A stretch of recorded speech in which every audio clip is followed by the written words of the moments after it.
कहानी, छोटे कदम, बड़ा सपना।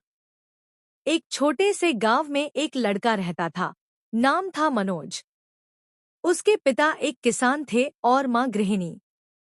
घर की हालत बहुत खराब थी। छत से पानी टपकता, पढ़ाई के लिए किताबें नहीं थी और स्कूल तक जाने के लिए कई किलोमीटर पैदल चलना पड़ता।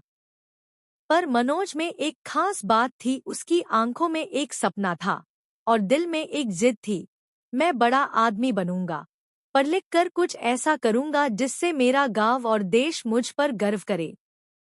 शुरुआत की कठिनाइयां।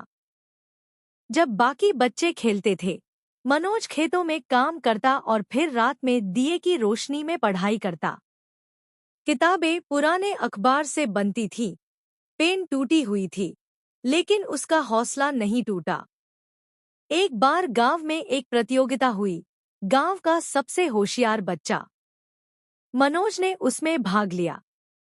सबने मजाक उड़ाया, जिसे ढंग से बोलना नहीं आता वो क्या जीतेगा। लेकिन मनोज ने पूरे आत्मविश्वास के साथ भाग लिया और पहला स्थान पाया। शहर की ओर पहला कदम। प्रतियोगिता में जीतने पर उसे शहर के एक अच्छे स्कूल में स्कॉलरशिप मिली।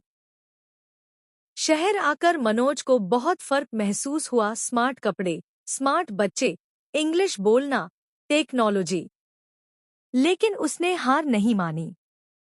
हर रात वो अंग्रेजी शब्दों की लिस्ट बनाता, इंटरनेट से पढ़ता और अपने कमजोर विषयों पर मेहनत करता। उसे ताने मिलते थे, पर उसने जवाब मेहनत से दिया। मोड़ आया जीवन में। कक्षा 12वीं की परीक्षा में मनोज ने राज्य में पहला स्थान हासिल किया। उसके बाद उसे आईआईटी में दाखिला मिला।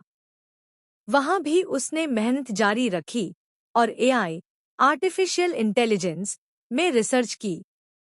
कुछ सालों बाद उसने एक ऐसी मशीन बनाई जो किसानों को मौसम, फसल और बीज के बारे में जानकारी देती थी मुफ्त में, गांव की भाषा में। गांव की वापसी। मनोज एक दिन अपने उसी गांव लौटा जहां से उसका सफर शुरू हुआ था। अब वो एक टेक्नोलॉजिस्ट, मोटिवेशनल स्पीकर और इन्वेंटर था।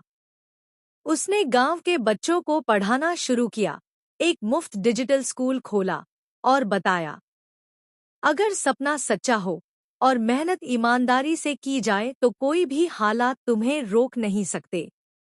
सीख इस कहानी से।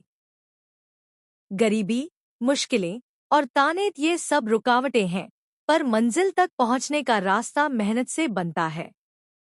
सपनों को सच करने के लिए हालात नहीं, हौसला चाहिए। क्या आपको यह कहानी पसंद आई? या आप इसी जैसी एक और कहानी चाहते हैं?